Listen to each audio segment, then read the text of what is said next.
Use అనే ధాతువు నుండి యోగా అనే శబ్దం పుట్టింది. యోగా అంటే అదృష్టం, కూడిక, కలయిక అనే అర్థాలున్నాయి. శరీరాన్ని బుద్ధితో, బుద్ధిని మనసుతో, మనసును ఆత్మతో, ఆత్మను పరమాత్మతో యోగం చేయడమే, అంటే కలయిక చేయడమే యోగా అంటే. యోగా అంటే కేవలం ఆసనాలు వేసే ప్రక్రియ మాత్రమే కాదు. యోగా పరిధి అనంతం, విశ్వజనీనం. భారతీయ యోగా శాస్త్రాన్ని పతంజలి మహర్షి యోగ సూత్రాలుగా క్రోడీకరించాడు. ఇది 2 విభాగాలు. ఒకటి హఠయోగం, 2 రాజయోగం. వివిధ వ్యాయామ ప్రక్రియల ద్వారా శారీరక సౌష్ఠవాన్ని పెంపొందించేది హఠయోగం. దీన్ని గురుముఖత నేర్చుకోవాలి.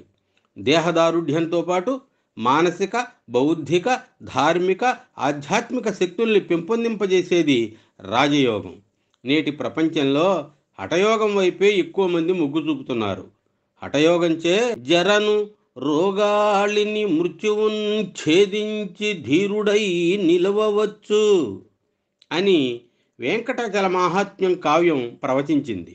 అంటే హఠయోగం చేస్తే తొందరగా ముసలితనం రాకుండా, అనేక రోగాల బారిన పడకుండా, ఆరోగ్యవంతులుగా ఉండి దీర్ఘాయుష్మంతుడుగా, సుఖాయుష్మంతుడుగా కూడా జీవనం గడపవచ్చు. సంపూర్ణ ఆరోగ్య సాధనే లక్ష్యంగా పతంజలి మహర్షి యమ, నియమ, ఆసన, ప్రాణాయామ, ప్రత్యాహార, ధారణ, ధ్యాన, సమాధి అనే 8 ప్రక్రియల్ని అష్టాంగ యోగంగా రూపొందించాడు. ఇవి శరీరాన్ని, మనసును శుద్ధి చేసి మనోనియంత్రణను కలిగిస్తాయి. యోగా చేయడం వల్ల ఇహలోక, పరలోక ప్రయోజనాలున్నా చాలామంది ఆరోగ్యం పెంచుకోవడం, మానసిక ఒత్తిడిని తగ్గించుకోవడం వంటి ఇహలోక ప్రయోజనాల వైపే మొగ్గు చూపుతున్నారు. యోగ సాధన చాలా రోగాలకు మందు. ప్రపంచ సుందరి సుస్మితా సేన్ వింత వ్యాధులతో బాధపడింది.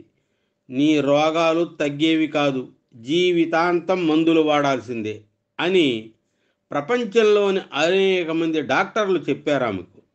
అప్పుడు ఆమె దృష్టి యోగా వైపు మళ్ళింది. క్రమం తప్పకుండా యోగా చేసింది. రోగాల బారి నుండి బయటపడి నిరోగిగా మారింది. అంటే ప్రస్తుతం ఏ విధమైన రోగం లేకుండా నిక్షేపంగా ఉంది. అది యోగ మహత్యం. సక్రమంగా యోగా చేస్తే 1 రోగ నిదానం జరుగుతుంది. రోగ నిదానం అంటే రోగం రావడం ఆలస్యం అవుతుందన్నమాట, నిదానంగా వస్తుందన్నమాట. అంటే రోగం తొందరగా రాదన్నమాట. 2 రోగ నిర్మూలన జరుగుతుంది. అంటే ఉన్న రోగం పోతుంది. 3 రోగ నిరోధక శక్తి పెరుగుతుంది. అంటే వ్యాధిని ఎదుర్కొనే శక్తి మన శరీరానికి వస్తుందన్నమాట. ఇప్పుడు స్థాళీపులాక న్యాయంగా ఆసనాలు, ప్రాణాయామం వల్ల సిద్ధించే ప్రయోజనాలు తెలుసుకుందాం. త్రికోణాసనం రక్త ప్రసరణను మెరుగుపరిచి అన్ని అవయవాలు గరిష్ట స్థాయిలో పనిచేసేందుకు దోహదపడుతుంది. శశాంకాసనం, శవాసనం వేయడం వల్ల మానసిక ఒత్తిడి, అదే స్ట్రెస్ తగ్గుతుంది. వ్యాధి నిరోధక సామర్థ్యం పెరుగుతుంది. శవాసనం అంటే సరి అయిన అవగాహన లేక చాలా తేలిక అనుకుంటారు.